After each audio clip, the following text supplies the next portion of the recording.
O Coronel, eu quero que o senhor saiba que tem muita gente assistindo agora o Balanço Geral, inclusive muitos sites de notícia também acompanham, republicando tudo o que está sendo dito aqui e existem ainda muitas perguntas que eu gostaria de fazer. Eu vou direto ao ponto. Tem uma pergunta aqui muito importante que é sobre aquelas 3 policiais. Pelo menos elas se apresentaram como sendo policiais e foram às 18 horas no seu apartamento para fazer uma limpeza. Isso é fato? Elas são policiais e foi o senhor que mandou? Tá. Só para deixar claro, eu tinha falado aí anteriormente com o Coronel Jorge De Luca que eu teria das 11 ao meio-dia para conversar com vocês, porque o Cabrini veio me visitar às 13 horas e eu preciso comprar uma marmita, almoçar e poder recebê-lo às 13 horas, tá? Mas vamos lá para essa pergunta. Vou fazer o seguinte, então, eu vou já me antecipar aqui, viu, Coronel? Olha, eu vou me antecipar aqui, atenção, por favor, eu peço gentilmente à produção do Cabrini que leve uma marmita para o Coronel, para que ele possa comer antes da entrevista, porque o Coronel está conversando aqui com a gente, ele não vai ter tempo de sair para comprar a marmita, levem para ele uma comida, por favor. Mas pode responder, Coronel. Passaia, eu não estou passando fome, não. Pode ficar tranquilo. Não, é para o senhor não sair, para o senhor ficar aqui para responder, é por isso. É assim, ó. No dia lá do suicídio da Gisele, eu fiquei muito abalado, sabe? Foi a cena mais traumática que eu já vivenciei em toda a minha vida, ver minha esposa caída no chão com um tiro na cabeça. E assim,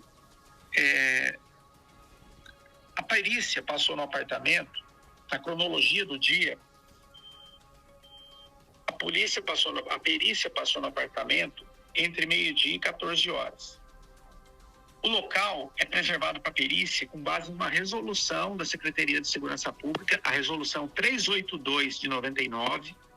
Essa resolução tem 25 artigos e fala lá da competência da preservação do local de crime. E o artigo 6º do Código de Processo Penal estabelece o quê? Que a autoridade de polícia judiciária, se for civil, o delegado, se for militar, o presidente do inquérito, ele tem o dever de ir ao local, ouvir testemunhas, apreender coisas e colher objetos.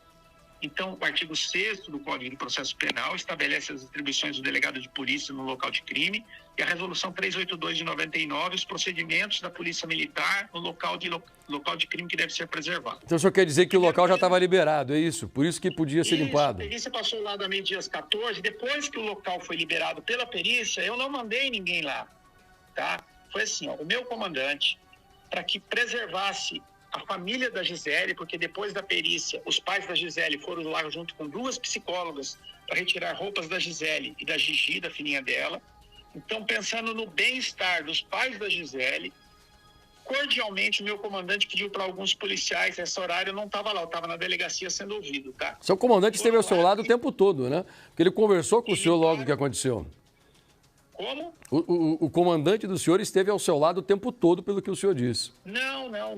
Ele mora em Santos e eu encontrei somente no Hospital das Clínicas por volta do meio-dia, que naquele dia o expediente começaria meio-dia, então eu acredito que ele deve ter saído. Mas eu disse isso, sabe por quê, Coronel? Porque o senhor ligou para o comandante, o senhor me disse depois que a Gisele teria dado um tiro contra a própria cabeça, daí o senhor o encontrou no estacionamento do hospital e depois ainda o seu comandante mandou 3 policiais para que limpassem o seu apartamento. É por isso que eu disse que ele esteve ao seu lado o tempo todo. No sentido figurado, não no sentido físico, né? Isso. Tá. Porque depois, dependendo, faço essa, senhor. Eu fiz 3 cursos na área de comunicação, tá? Eu fiz o Comunicação Social da Polícia Militar quando eu era tenente, o Media Trainer quando eu era capitão e o porta-voz quando eu era major.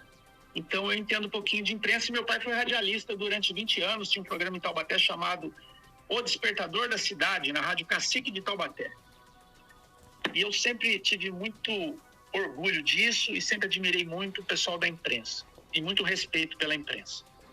Por que eu estou falando isso? Dependendo como você fala, dependendo onde você coloca a vírgula, é como as pessoas interpretam. Eu vou falar uma frase aqui para você, Passaia, da melhor palestra que eu já assisti sobre gerenciamento de crise, que foi do capitão de mar e guerra da Marinha.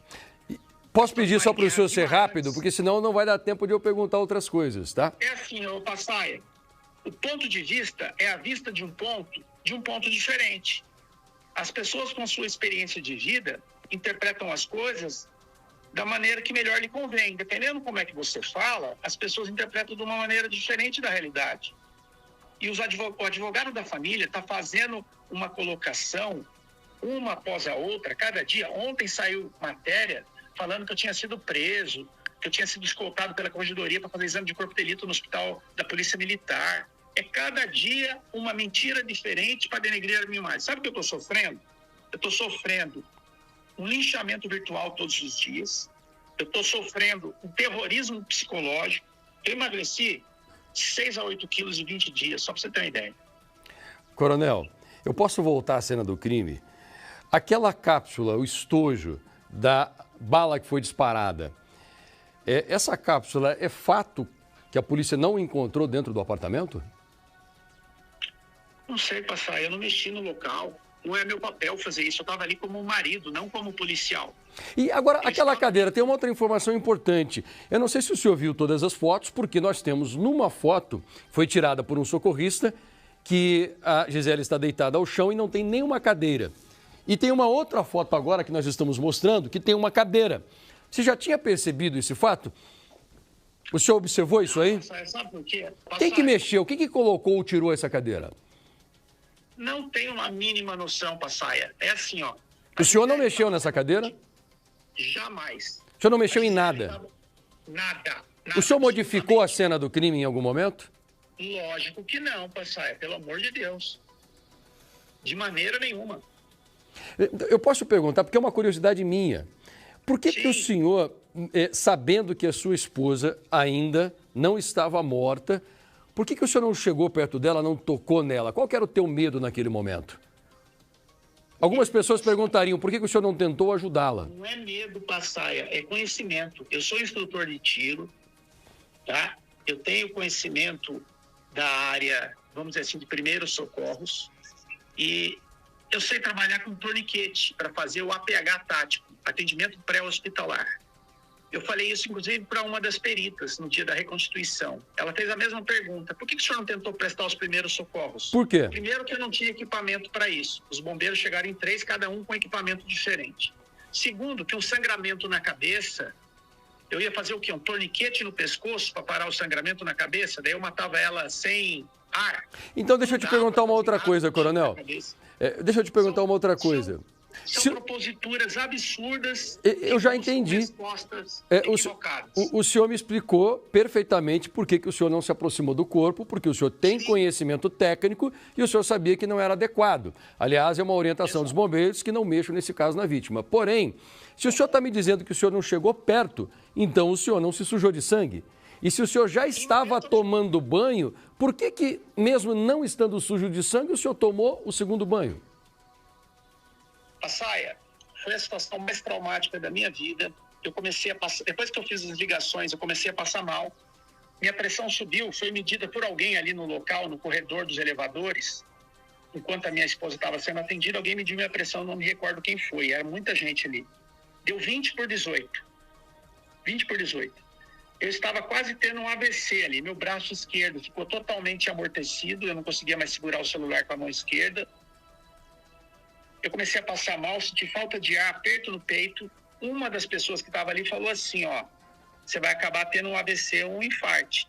Toma um remédio. Me deram 2 comprimidos de captopril para baixar a pressão. E alguém, que eu não me recordo que foi, eu estava passando mal na hora, falou assim, ó, se o senhor tomar um banho quente, vai causar vasodilatação das artérias, o sangue vai circular melhor e o senhor vai melhorar rapidamente. Porque se sua pressão não baixar logo... Quem que falou isso para o senhor? Eu não me recordo, pastor. Ali no local? Passando mal. Como? Ali no local. Sabe por que que eu pergunto isso? No inquérito, existe a informação de que os policiais militares que estavam ali haviam pedido para o senhor não tomar o segundo banho e que o senhor não atendeu a orientação destes soldados. Esses soldados falaram para a polícia. Só que agora o senhor me falou anteriormente que esses soldados, eles podem falar o que eles quiserem. Então quer dizer que eles mentiram. É responsável pelo que fala, Passai. Então, se os soldados mentiram? Eu não ouvi o depoimento deles, mas eu falo a minha verdade para você. Coronel, eu vou fazer uma pergunta e o senhor vai me entender que ela não é ofensiva. Deixa eu primeiro essa, porque ficou a dúvida da população. Claro. Você não pode me fazer uma pergunta, Passar. Eu não estou aqui para conduzir a entrevista. Tá, me desculpe, pode responder, me perdoe. Você não pode fazer uma pergunta para mim e antes que eu termine de responder, você me cortar a resposta. O senhor está correto. Razoável. Então vamos fazer um combinado? Se o senhor puder responder indo mais direto ao ponto, tá? Eu também não quero obrigar o senhor a responder do jeito que eu quero, mas se o senhor puder, daí a gente chega num meio comum. Mas pode ir lá. Termina de responder e me perdoe por ter te cortado. Tá, Joia, Passar. É assim, ó, me desculpa a minha colocação, mas assim, ó, eu estava passando mal, eu tomei um banho muito quente. O chuveiro, ele tem dois registros, um de água fria, outro de água quente. Se você quer tomar um banho numa temperatura agradável, você abre um pouquinho de cada um. Eu lembro que eu abri só no chuveiro quente, um banho fervendo, que eu tomei em menos de 1 minuto, só para o corpo aquecer e causar vasodilatação. E eu sabia que eu ia ter que ir para o hospital, acompanhar minha esposa, que eu ia ter para a delegacia prestar depoimento, que ia ter plantão de polícia judiciária prestar depoimento, eu ia ficar o dia inteiro fora. Eu não ia poder, em todos esses locais públicos, repartições públicas, de bermuda sem camisa. Então era razoável que eu colocasse uma calça, um tênis, uma camisa.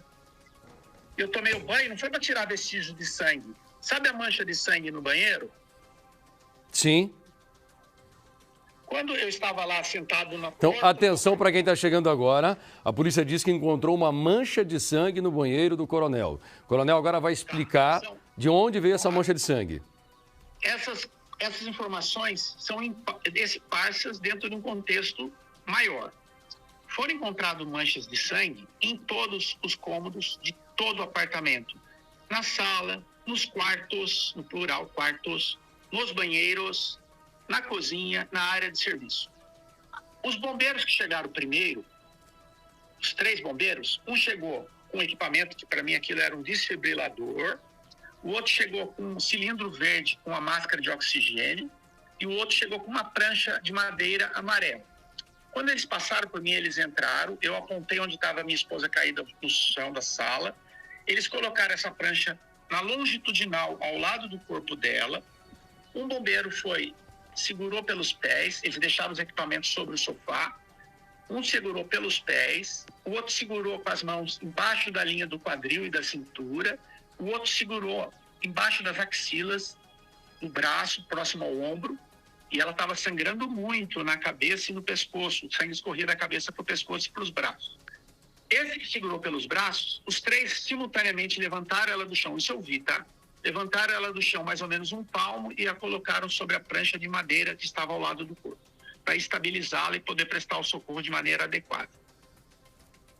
Aí, o que segurou pelos braços, ao colocá-la sobre a prancha, ele foi até o banheiro que eu usei, ele entrou dentro do box com as botas dele sujas de sangue, porque quando ele segurou ela pelos braços para levantar, eu vi, ele pisou com os 2 pés sobre a poça de sangue que estava ao redor da cabeça dela. E a poça de sangue era do tamanho de uma bandeja de pizza, pelo menos.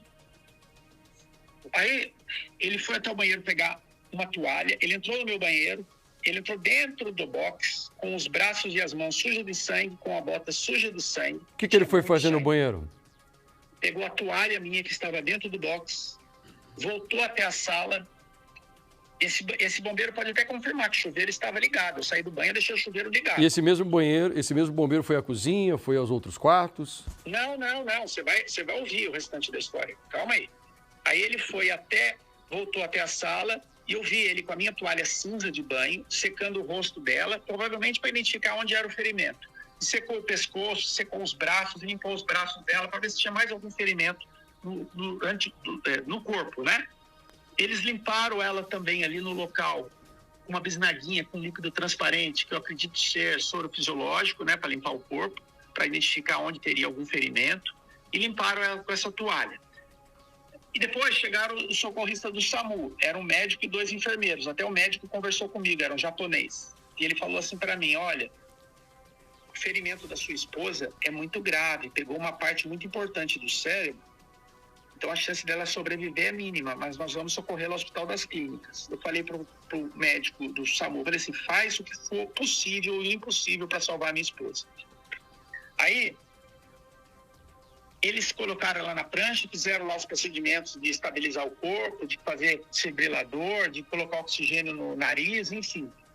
procedimentos que eles fazem de primeiros socorros. Quando os bombeiros e os socorristas saíram com ela na maca e entraram no elevador, do lado de fora do apartamento tinha de 20 a 30 policiais militares, todos com suas câmeras corporais ligadas, porque fica uma luz vermelha acesa.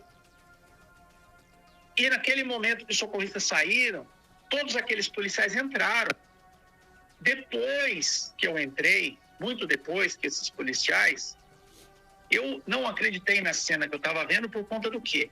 Eu via policiais andando pela sala, pisando na mancha de sangue que tinha ficado no chão. Eu via policiais na cozinha, abrindo a geladeira, abrindo o fogão, abrindo o armário da cozinha. Eu via policiais nos 2 quartos, mexendo no guarda-roupa, abrindo porta, abrindo gaveta. E o senhor os orientou? Nos 2 banheiros. Como? O senhor os orientou e disse que aquilo não era possível? Jamais. Eu não estava ali como comandante do policiamento ou responsável pelas ações policiais no local. O senhor nunca interferiu na cena do crime? Existem... Jamais. Em nenhum momento. Eu estava ali como marido de uma esposa que cometeu suicídio. O senhor nunca aproveitou a sua posição de comandante para tentar modificar a investigação, para tentar influenciar alguém? Passaia. Logicamente que não, né, Passaia?